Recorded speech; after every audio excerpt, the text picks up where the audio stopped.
2022 में बिहार बोर्ड से मैट्रिक और इंटर पास करने वाले छात्रों का प्रोत्साहन राशि का ऑनलाइन शुरू हो गया है। लिंक एक्टिव शुरू हो गया, लेकिन ये लिंक एक्टिव होते ही कुछ समस्याएं भी छात्रों के सामने आने लगी हैं। मतलब कि कौन सा छात्र अप्लाई करेगा, कौन अप्लाई नहीं करेगा, अपना डिटेल कैसे चेक करेंगे हम। साथ ही साथ जो डिटेल्स चेक करने का लिंक दिया गया है, स्टेटस चेक करने का लिंक दिया गया है, उसमें किसी का नॉट फाउंड लिख रहा है, किसी का इन प्रोसेस लिख रहा है, किसी का रिजेक्टेड लिख रहा है, किसी का पेमेंट डन लिख रहा है। तो किस स्टेटस का क्या मतलब है, किस परिस्थिति में क्या करना होगा, सारी जानकारी मैं देने वाला हूं आपको इस वीडियो में। तो सबसे पहले इसके लिए हम गूगल में सर्च करेंगे स्काईलाइट स्टडी और हमारे सामने जो सबसे ऊपर रिजल्ट आएगा उसको हम क्लिक करके खोल लेंगे। यहाँ पर आपको जो ऊपर एक पोस्ट दिखाई देगा, अगर ये पोस्ट यहाँ पर नजर ना आए तो आप थोड़ा सा स्क्रॉल डाउन करके नीचे आपको ढूंढ लेना है मैट्रिक इंटर पास प्रोत्साहन राशि 2022। यहाँ से करें चेक और अप्लाई, क्योंकि अप्लाई करने से पहले आपको चेक करना होगा। तो सिंपली इस पोस्ट को हम क्या करेंगे कि क्लिक करके ओपन कर लेंगे। यहाँ पर जब ये ओपन करेंगे आप, तो यहाँ पर डिटेल्स कुछ दिए गए हैं, कुछ डॉक्यूमेंट्स जो जरूरत पड़ने वाले हैं आपको अप्लाई करने में, उन डॉक्यूमेंट्स की जानकारी भी दी गई है। तो थोड़ा सा वो डॉक्यूमेंट भी समझ लें आप। अगर आप मुख्यमंत्री कन्या उत्थान योजना यानी कि 25,000 के लिए इंटर पास अप्लाई करना चाहते हैं तो फिर ये डॉक्यूमेंट की आपको जरूरत पड़ेगी। और अगर आप इंटर नहीं बल्कि मैट्रिक पास किए हैं और मैट्रिक पास 10,000 आप प्राप्त करना चाहते हैं तो आपको ये डॉक्यूमेंट की जरूरत पड़ेगी। और कुछ विशेष बातों का ध्यान और क्या रखना है कि किसी विशेष परिस्थिति में आपसे जाति प्रमाण पत्र या फिर आय प्रमाण पत्र या फिर जन्म प्रमाण पत्र भी अपलोड करने के लिए कहा जा सकता है, लेकिन सबको नहीं, ये किसी किसी को। अकाउंट नंबर की बात करें तो अकाउंट नंबर बिहार का ही होना चाहिए और किसी नेशनलाइज बैंक का होना चाहिए। और पोर्टल पर जिन बैंकों का खाता या अकाउंट नंबर यूज करने के लिए नहीं कहा गया है उस बैंक का अकाउंट आपको यूज नहीं करना है। फिर तीसरा कि बैंक अकाउंट हर हाल में छात्र या छात्रा के नाम से ही खुला होना चाहिए। और चौथा कि ज्वाइंट बैंक अकाउंट यानी कि संयुक्त खाता किसी भी हाल में आपको अपने ऑनलाइन एप्लीकेशन में यूज नहीं करना है, वरना पैसा नहीं आएगा। और ये जो दोनों मैट्रिक और इंटर का प्रोत्साहन राशि का जो लिंक एक्टिव हुआ है, दोनों का यहाँ पर स्क्रीनशॉट आप देख सकते हैं, ये मैट्रिक का और ये फिर यहाँ पर इंटर का। अब लिंक की हम बात करते हैं कि लिंक जो जारी हुआ अलग अलग तरह का ढेर सारा, उसमें किस लिंक का कौन सा काम है और किस परिस्थिति में छात्रों को क्या करना होगा। सबसे पहली बात तो ये जान लीजिए कि जिन छात्रों का मैट्रिक पास करने पर 10,000 आ गया है वो यहाँ पर से चेक कर सकते हैं अपना लिस्ट में नाम, जिनका जिनका पेमेंट हो गया।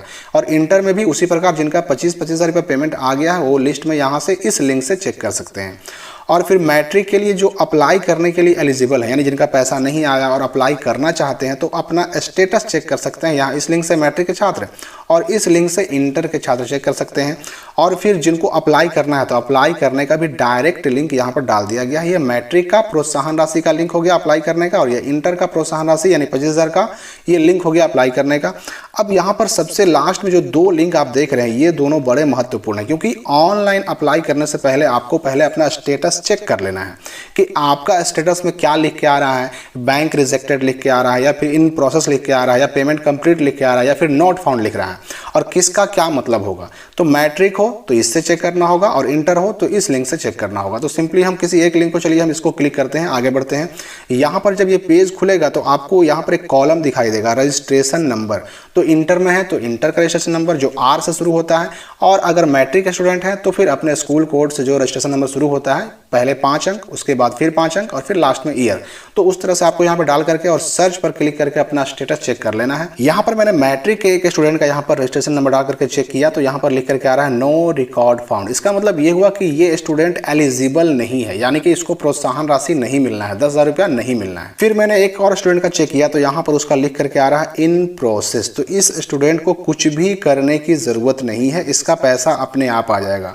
और अगर यहाँ पर इन प्रोसेस की जगह अगर रिजेक्टेड आता है तब आपको अप्लाई करना पड़ेगा। अगर यहाँ पर इन प्रोसेस की जगह पर आपका नॉट अप्लाइड आता है, नॉट सबमिटेड आता है, तो भी आपको अप्लाई करना पड़ेगा, नए सिरे से ऑनलाइन फॉर्म भरना पड़ेगा।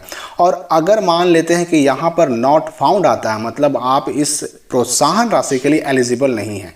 और अगर आपका इससे पहले पेमेंट आ चुका होगा तो यहाँ पर पेमेंट डन लिख करके नीचे UTR यानी यूनिक ट्रांजैक्शन नंबर और किस डेट में पेमेंट आया है वो लिखा हुआ रहेगा। तो जिसका पेमेंट आ गया है उसको भी अप्लाई नहीं करना है, या फिर जिसका प्रोसेस में है उसका भी अप्लाई नहीं करना है। जिसका रिजेक्टेड हो गया है उसको अप्लाई करना होगा पैसे के लिए, और जिसका नॉट रजिस्टर्ड बता रहा है उसको भी अप्लाई करना होगा। और जिनका कुछ भी नहीं बता रहा है, नॉट फाउंड लिख रहा है, उनको भी एक बार अप्लाई करके देखना है कि उनका एप्लीकेशन एक्सेप्ट होता है कि नहीं, रजिस्ट्रेशन होता है कि नहीं होता है। अगर अगर सिस्टम ने आपका एप्लीकेशन ले लिया तो आपको अप्लाई कर देना है, वरना आपको वेट करना है अगले इन्फॉर्मेशन के लिए। तो अप्लाई करने से पहले उस लिंक का इस्तेमाल करके चेक जरूर कर लें अपना रजिस्ट्रेशन नंबर डाल के कि आपका क्या लिख रहा है। अगर इन प्रोसेस है तो कुछ भी नहीं करना, आपको वेट करना है पैसे के लिए। और अगर रिजेक्टेड है तब जितनी जल्दी हो सके अप्लाई कर देना, क्योंकि अप्लाई जितनी जल्दी करेंगे आप उतना जल्दी आपका पैसा आ जाएगा। मतलब अप्लाई करेंगे उसके 1 हफ्ते के अंदर अंदर पैसा आने का बहुत ज़्यादा चांसेस हैं। इसलिए पहले अप्लाई करने से आपको ये चेक कर लेना है कि पेमेंट डन या इन प्रोसेस या रिजेक्टेड या नॉट फाउंड क्या लिख रहा है, और जो लिखेगा उसके हिसाब से आपको एक्शन लेना है, अप्लाई करना है कि नहीं करना यहीं से तय होगा। तो ध्यान से आप इस बात को समझ लें कि अगर इन प्रोसेस है तो आपको अप्लाई नहीं करना है, पैसे का इंतजार करना है। और अगर पेमेंट डन लिख रहा है तो आपको अपना अकाउंट चेक करना है, वहां पैसा आ गया होगा, उस स्थिति में भी आपको अप्लाई नहीं करना है। अगर यहाँ बैंक रिजेक्टेड या रिजेक्टेड लिख दिया है तब तो आपको अप्लाई करना पड़ेगा, सही अकाउंट नंबर डालना पड़ेगा। और अगर मान लेते हैं यहाँ पर नॉट फाउंड लिख रहा है तो भी आपको अप्लाई करके देखना पड़ेगा कि आपका एप्लीकेशन एक्सेप्ट हो रहा है कि नहीं हो रहा है। इन बातों को पहले चेक कर लेना है, उसके बाद ही ऑनलाइन करना है, तब जाकर के आपका पैसा आएगा। तो इसलिए इस बात का ध्यान रखें कि लिंक जो दिया गया उसका उपयोग करके पहले अपना स्टेटस जरूर चेक कर लें, और उसके हिसाब से ही आपको डिसाइड करना होगा कि आप अप्लाई करेंगे या नहीं करेंगे। तो मैट्रिक इंटर प्रोत्साहन राशि के संबंध में और कोई प्रश्न या कोई कंफ्यूजन अगर आपके मन में हो तो कमेंट में पूछ सकते हैं। ऑनलाइन अप्लाई करने के बारे में एक वीडियो अलग से बनाया जाएगा, जिसके लिए थोड़ा सा आपको वेट करना होगा। तो इस वीडियो के लिए फिलहाल इतना ही। धन्यवाद दोस्तों, मिलते हैं अगली वीडियो में।